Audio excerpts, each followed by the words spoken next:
ನನ್ನ 36 ವರ್ಷಗಳ ವೃತ್ತಿ ಜೀವನದಲ್ಲಿ ನನ್ನ ವರದಿಯ ಮೇಲೆ ಯಾವುದೇ ಮಾನನಷ್ಟ ಮೊಕದ್ದಮೆ ದಾಖಲಾಗಲಿಲ್ಲ. Not even a single defamation case. ಅಷ್ಟು ಮಾತ್ರವಲ್ಲ, ನನ್ನ ಒಂದು 4,000 ರಿಂದ 5,000 ವಿಶೇಷ ವರದಿಗಳಿಗೆ ಈವರೆಗೆ ಒಂದೇ ಒಂದು ಸ್ಪಷ್ಟೀಕರಣ ಕೂಡ ಬರಲಿಲ್ಲ. ಉದಯವಾಣಿಯಲ್ಲಿ ಆ ದಾಖಲೆ ಇದೆ. ಇದೆಲ್ಲ ಹೇಗೆ ಸಾಧ್ಯ ಆಯಿತು? ನಮ್ಮ ತಂದೆ ತಾಯಿ, ನಮ್ಮ ಗುರು ಹಿರಿಯರು, ನಮ್ಮ ಸ್ನೇಹಿತರು, ನಮ್ಮ ಮಾಧ್ಯಮದವರು ಕೊಟ್ಟಂಥ ಒಂದು ಬೆಂಬಲ, ಅವ್ರು ಕೊಟ್ಟಂಥ ಪ್ರೀತಿಯಿಂದ ಇದು ಸಾಧ್ಯ ಆಯಿತು. ಇವತ್ತೀಗ ಸೇರಿದವರ ಮೇಲೆ 4-5 ಮಾನನಷ್ಟ ಮೊಕದ್ದಮೆ ಇದೆ. ಅಂದರೆ ನಾನು ಏನು ಟೀಕೆ ಮಾಡಿ ಬರೀಲಿಲ್ಲ ಅಂತಂದರೆ ಅರ್ಥ ಅಲ್ಲ. ಟೀಕಾಕಾರರಲ್ಲಿ ನಾನು ಅಗ್ರಸ್ಥಾನದಲ್ಲಿದ್ದೆ. ನನ್ನ ಮೊದಲ ವರದಿಯೇ ನನಗೆ ಪಾಠ ಕಲಿಸ್ತು. ಈಗ ನನಗೆ ನಿಮ್ಮ ಗೆಳೆಯರು ಕೇಳಿದರು ರೆಕಾರ್ಡಿಂಗ್ ಮಾಡುವಾಗ, ನಿಮ್ಮ ಮೊದಲ ಅನುಭವ ಏನಂತ. ಮಂಗಳೂರಿಗೆ ನನ್ನನ್ನು ಕಳಿಸಿದ್ರು ಅಂದೆಲ್ಲ. ನಾನು 1984 ಏಪ್ರಿಲ್ನಲ್ಲಿ ಮಂಗಳೂರಿಗೆ ಬಂದೆ.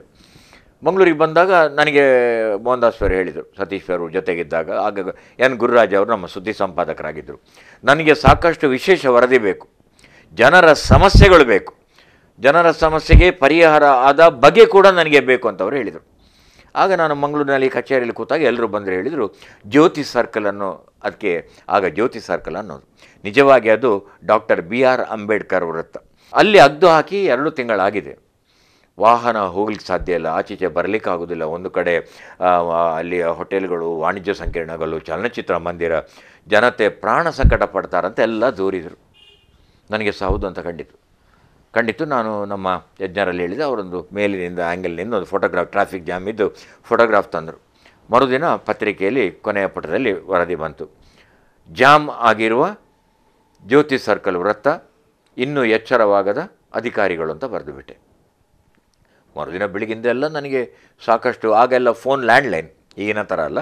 ಎಲ್ಲರೂ ನಾವು ಎಷ್ಟೋ ಮಾರ್ರೆ ಅಲ್ಲಿ ಗಂಟೆಗಟ್ಟಲೆ ಹೋಗಿದೆ, ನಮ್ಮದು ಒಳ್ಳೆ ಮಾಡಿ ಬರೆದಿರಿ, ಉದಯವಾಣಿ ಸೇರಿದ್ರಂತಲ್ಲ, ಹೀಗೆಲ್ಲ. 11 ಗಂಟೆಗೆ ನಮ್ಮ ಕಚೇರಿಗೆ ಇಬ್ಬರು ಬಂದರು. ನೋಡುವಾಗ ಒಂದು ಸರ್ಕಾರಿ ಅಧಿಕಾರಿಗಳಾಗಿ ಕಂಡಿದ್ರು. ನನ್ನ ಹೆಸರು ಕೇಳಿದರು, ಬೈಲೈನ್ ಐಟಮ್ ಅದು. ಬಂದರು, ಕೂತ್ಕೊಟ್ರು. ಸರ್ ನಿಮ್ಮ ಹೌದು, ಇವತ್ತು ತಮ್ಮದೊಂದು ವರದಿ ಬಂದಿತ್ತು ಸರ್, ಚೆನ್ನಾಗಿತ್ತು. ತಾವೆಲ್ಲಿಂದ?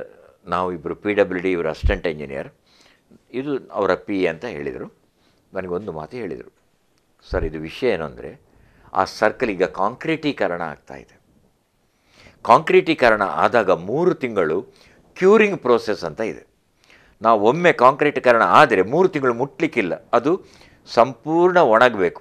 ಈಗ 2 ತಿಂಗಳು 1 ವಾರ ಆಗಿದೆ, ಇನ್ನು 3 ವಾರ ಇದೆ ಸರ್, ನಾವು ಮುಟ್ಟೋ ಹಾಗಿಲ್ಲ ಅಂದರು. ಏನು ಅನ್ನಿಸ್ಬೇಕು ನಿಮಗೆ ಹೇಳಿ? ನಾನು ಹೇಳಿದೆ, ಒಂದು ಪುಟ್ಟ ನನಗೆ ಸ್ಪಷ್ಟೀಕರಣದ ಥರ ಕೊಡಿ, ನನಗೆ ಅದರ ತಾಂತ್ರಿಕತೆ ಗೊತ್ತಿಲ್ಲ. ಅವರು ಪುಟ್ಟ ಸ್ಪಷ್ಟೀಕರಣ ಕೊಟ್ಟರು. ಮರುದಿನ ಅದೇ ಜಾಗದಲ್ಲಿ ಪ್ರಕಟ ಮಾಡಿದೆವು. ಮೋಹನ್ದಾಸ್ ಅವರು ಏನು ಹೇಳಲಿಲ್ಲ. ಅವರು ಹೇಳಿದರು, ಇನ್ನು ಮೇಲೆ ನೀವು 2 ಸಲ ಕೇಳಿ ಮಾಡಿರಿ ಆಯಿತಾ, ಪತ್ರಕರ್ತರು ಯಾವಾಗಲೂ ತಣ್ಣೀರನ್ನು ಸಹ ಅದನ್ನು ತಣಿಸಿ ಕುಡಿಬೇಕು ಅಂದರು. ಒಂದು ದೊಡ್ಡ ಪಾಠ ಬದುಕಿನಲ್ಲಿ.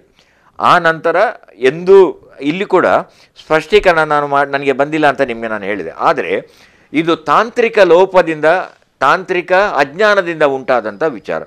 ಅಲ್ಲಿ ಸ್ಪಷ್ಟೀಕರಣದ ಬದಲು ಅವರ ಹೇಳಿಕೆಯ ರೂಪದಲ್ಲಿ ಅದು ಬಂತು. ಆ ನಂತರದಿಂದ ನಾನು ಇವತ್ತಿನವರೆಗೂ ತಣ್ಣೀರನ್ನು ಕೂಡ ತಣಿಸಿಯೇ ನನ್ನ ವೃತ್ತಿಯಲ್ಲಿ ಕುಡಿತಾ ಇದ್ದೇನೆ ನಾನು. ಇದು ಒಂದು ಪಾಠ. ಆಮೇಲೆ ಹಿಂದೂ ಪತ್ರಿಕೆ ಮೊದಲು ಭಾರಿ ಸಾಂಪ್ರದಾಯಿಕ ಪತ್ರಿಕೆ, ಅವರದ್ದೊಂದು ಪರಿಪಾಠ ಇತ್ತು.